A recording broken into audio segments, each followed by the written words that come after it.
You guys loved our last commentary, so we're back again inside the car. This time, Race from Racing Experience GT4 Zandvoort. We qualified in 5th place. Thomas Smith in front of us. F. Reppigan behind us. Absolute launch start. No risk of jumping the start because you just put your throttle down and when the lights go off, you go. You just have to watch you don't spin too much. Early on my brakes there. Could have broke a bit later. Car on the outside takes advantage, but we're on the inside of Zandvoort, and that's probably better with the GT4 car. You can hook around, and for T1, I prefer to always be on the inside. I just like to get hit by someone trying to dive bomb. And look at that shuffling from Ospanic and Thomas Schmidt wrestling in front of us. Now, the key at the start of the race is obviously to survive it, so I'm not going to defend too aggressively at the beginning. And as a result, we were punished by F. Reppigan. I'm going to get the names totally wrong in this, as is tradition, because I always get the names wrong due to people having very hard to pronounce names. But look at this. Easy around the outside there. You can hear the traction control engaging. And this Lotus has absolutely superb handling in race room. It's so fun to drive. So much controllable slip. And great communication force feedback. I'm trying to get my nose up the inside here.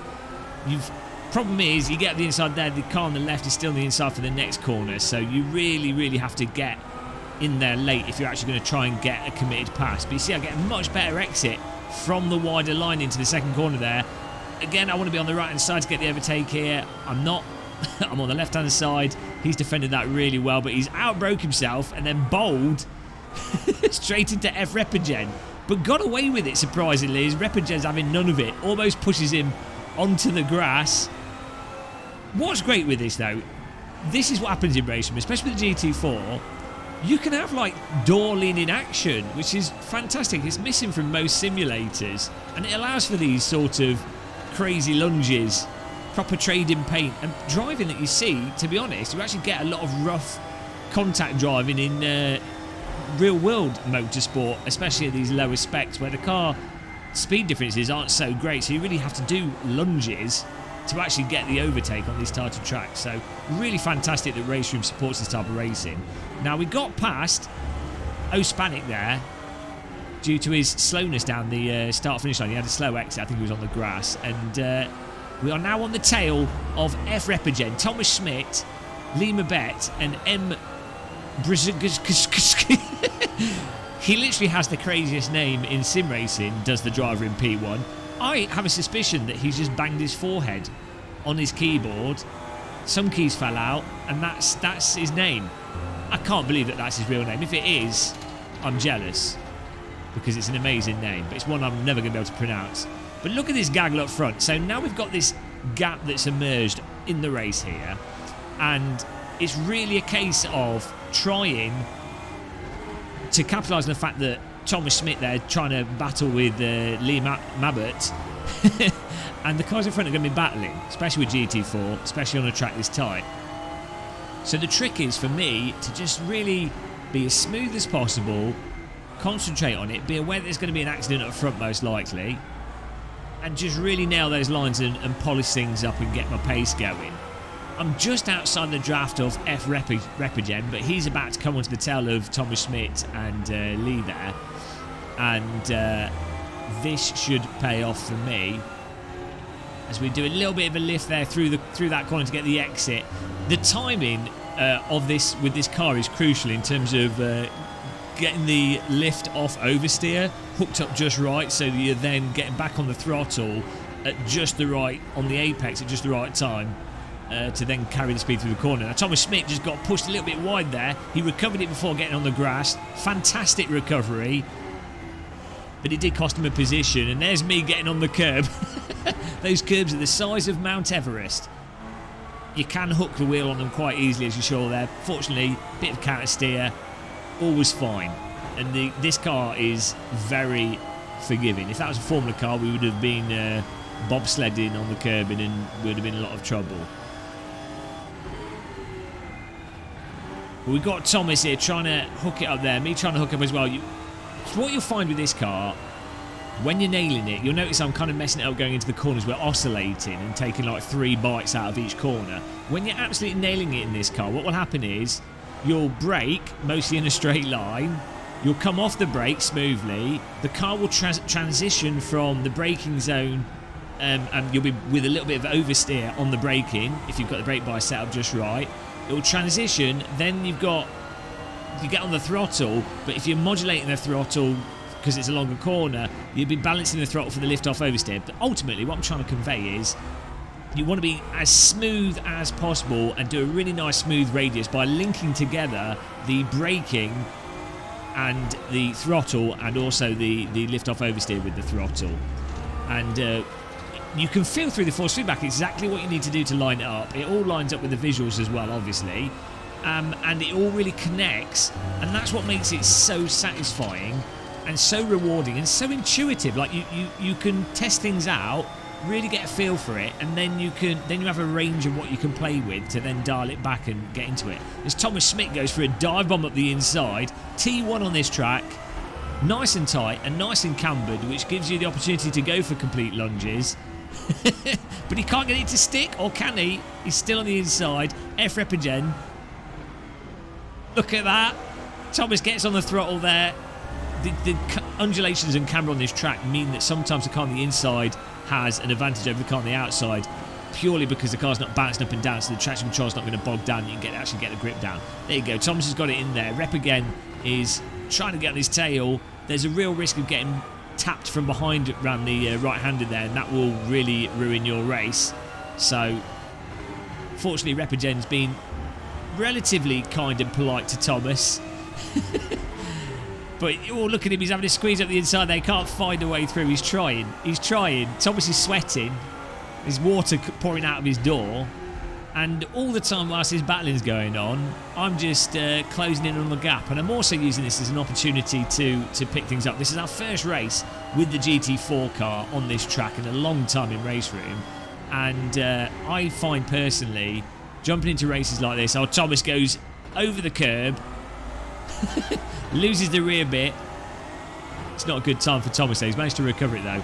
Yeah, I find doing races like this is the best way for me to get up to speed, because you can see what other people are doing, you can learn from them, and you can learn from your own mistakes. Now, we're now going to try and use Thomas to push our way through here. We've got his draft, we've got the inside. Repigen was a bit slow, and we've just got past him there. That was the shuffle, and Hispanic also managed to get through. So that little jostling there, despite Thomas and Repigen really didn't do anything wrong, that slowed him up enough to really just paid off for me, and I've ended up getting in 2 places. Up the inside of Thomas.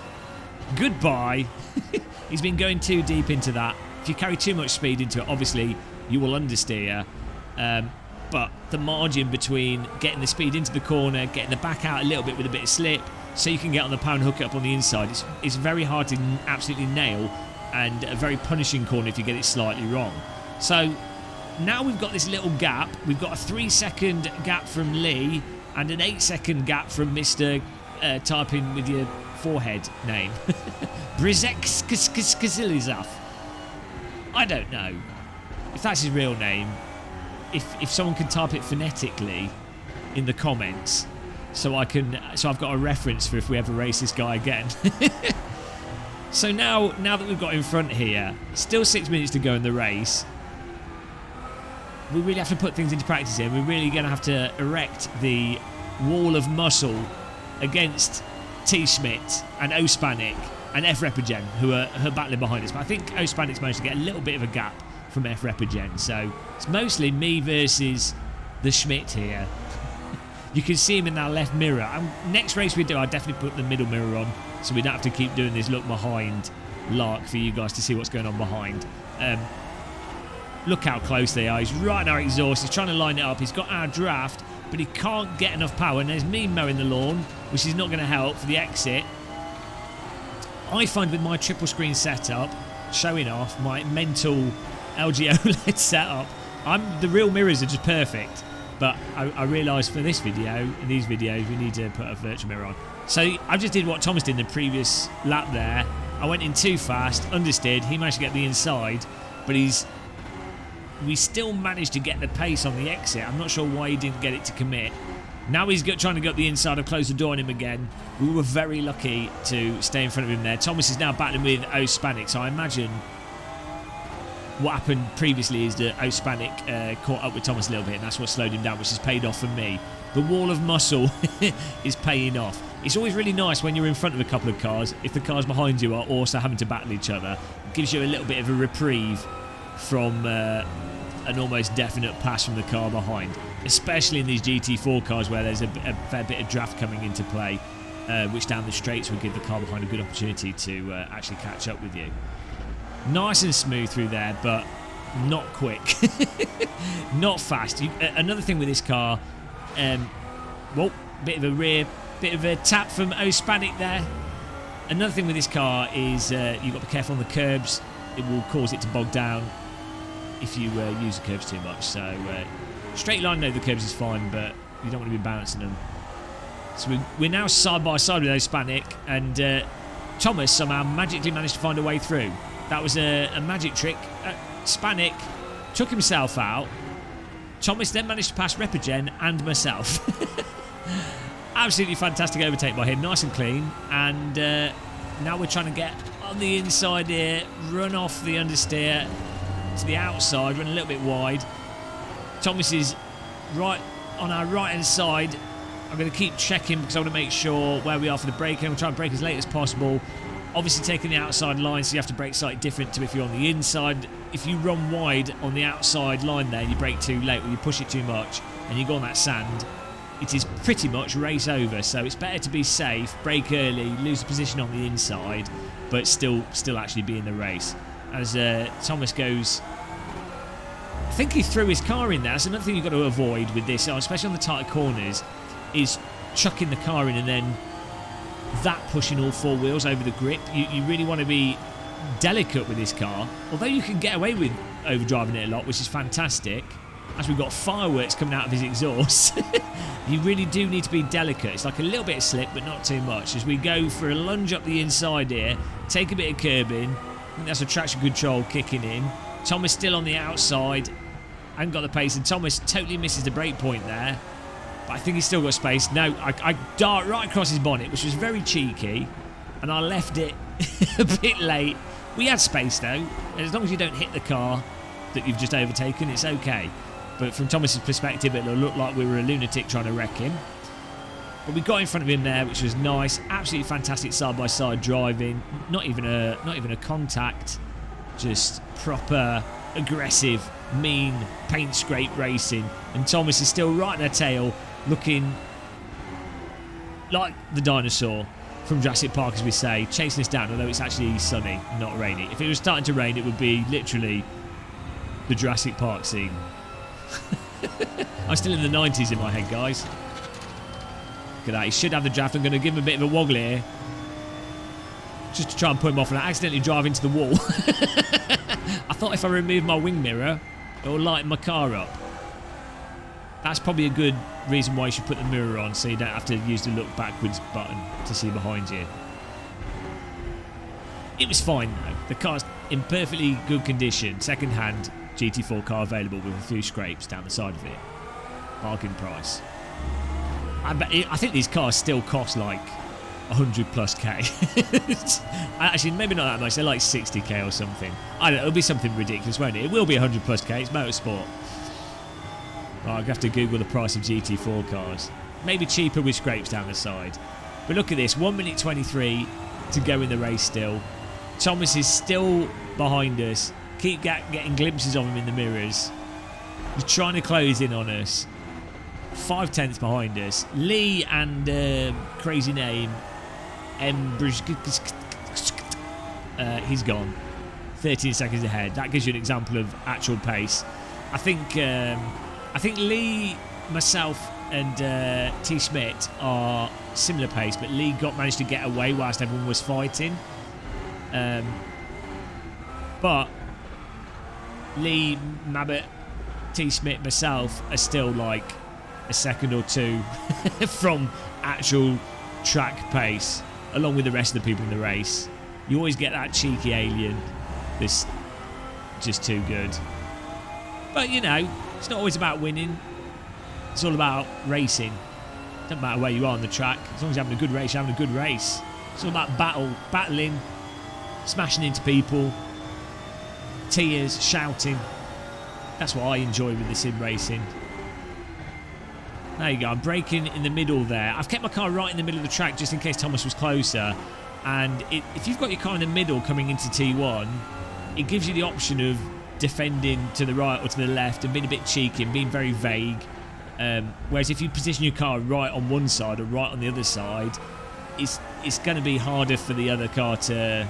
I mean, easier for the other car to do a lunge because I know exactly what you're going to do, and harder for you to react to that in a way that's literally not going to look like outright wrecking.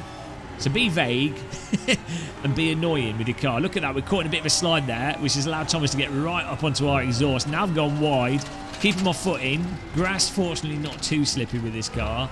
And Thomas is looming here. The Schmidt is on the attack.